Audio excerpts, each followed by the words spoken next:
Yes, we are in fact hot. Um, we are all wearing uniforms. Well, that's a strong word. We're all wearing something you would see during the Battle of Lake Erie if you were watching on one of the boats.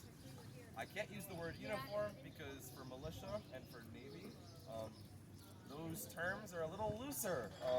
So I'm Ranger Tyler, this is Ranger Tom, and this is one of our lovely volunteers, Mike, and we're here to talk to you today about the Battle of Lake Erie and what the weapons and the outfits you might see on those boats might have looked like, well, did look like. Um, so first things first, Mike and I are both dressed up as militia. When Perry was building his fleet in Erie, Pennsylvania, he needed lots of men, lots of manpower, more manpower than he really had, so he turned to local militia. And as you can tell, we are both militia. We look nothing alike. We have different hats, different outfits, different frocks, you know. Militia were kind of like the National Guard at the time in that whatever they were wearing, whatever they could carry on their back, in their hands, that's what they would wear, that's what they'd use as a weapon. So I'm wearing my hat, which is mainly just to keep the sun out of my eyes, my hunting frock, some nice canvas pants, and I have my lovely cravat.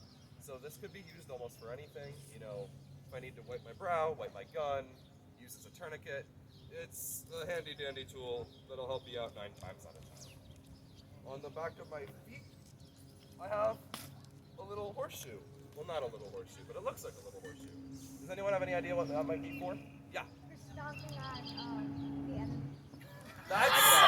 That's a creative answer, and it's kind of, it is for stomping, but not in the way you think. So the whole thing about fighting a battle on land is that you want to be intimidating. Because actually fighting a battle isn't all that fun. It's not something you really want to do. If you could scare the enemy off the field before you actually have to fire a shot, you're winning. So if you can, you know, if you're in the Marines or in the infantry, if you have a big scary uniform with a tall hat, you know, it looks super well organized, that could scare them off the field. If you have something that makes a lot of extra sound as you step, makes it sound like there's more of you, that'll also scare them. So Ranger Tom, of course, has got a little bit of a different outfit. Tom, you want to kind of get into your navy history? So, sailors in the War of 1812 may have come from the militia. That's where you like them. They've been trained somewhat. Some of them just came straight from their homes. Again, wearing what they had. It was not a issued uniform, but quartermasters on the ships and stuff pretty much had the same thing. Blue coats, blue wool coats and stuff. So whatever I wore, getting there and started wearing out, it would end up something like this: a wool coat, denim vest, denim canvas pants, whatever shoes I would find that would fit me. It would always end up looking something like this eventually. But it wasn't a typically, like right now, you go to the military, they issue a very precise uniform. Didn't have organized back then. We wore what was there. Well, I am also militia, just a little bit older than you guys here, so I might have fought in the war before that. And I have the latest fashion. Nice shirt, and also that for that. Canvas pants, cotton jacket, the whole 9 yards. This gun, I probably, if I fought in the previous war, this is a Brown Bess. You gonna talk about him? Go for it.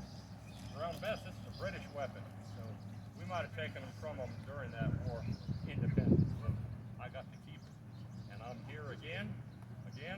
I'm probably, well, I'm a little older than most of you here at least, and I probably was in my 40s during that first war, and now I'm in my 70s, and I'm here because they called. And then for our other two muskets, they look very similar, and in fact there are a couple unifying features across all the muskets. First things first, they're all muzzle loading, meaning you throw your cartridge down the barrel, and then you ram it home with your ramrod. Second thing second, they're all flintlock muskets, meaning we're using some very basic technology. I see the Minecraft shirt. What does flint and steel make? Yep, so you take a little flint, take a little steel, create a spark. That spark will go and ignite the powder in your pan, ignite the powder in the barrel, come up the barrel, and send hopefully everything out the business end. These are all smoothbore muskets, meaning there's no rifling, no grooves, so they're highly inaccurate. So if I'm trying to shoot that tree, you give me 30 shots, I could probably hit it 4 times if I'm pretty talented, 5 times if I'm lucky. If I actually tried to shoot it, it'd probably be like 1 time. I'm not a great shot. But like I said, these two muskets right here look very, very similar. There are differences. So Ranger Thomas holding a French Charleville. We would have received that from the French, typically between the French and Indian War, the 7 Years' War, and the Revolution, because we were allies with France. During the XYZ affair and later events after the Revolution, but before the War of 1812, we stopped being friends with France.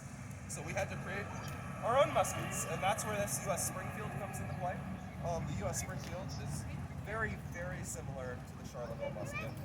Very few differences. This is an early model, so they look near identical. But as the U.S. started producing their own muskets, they would tweak them ever so slightly to improve user quality. Other than that, we've talked about our uniforms, we've talked about our muskets. Are you guys ready to watch us shoot? Oh, yes. All right. If y'all follow us, you're more than welcome to come all the way down to the side.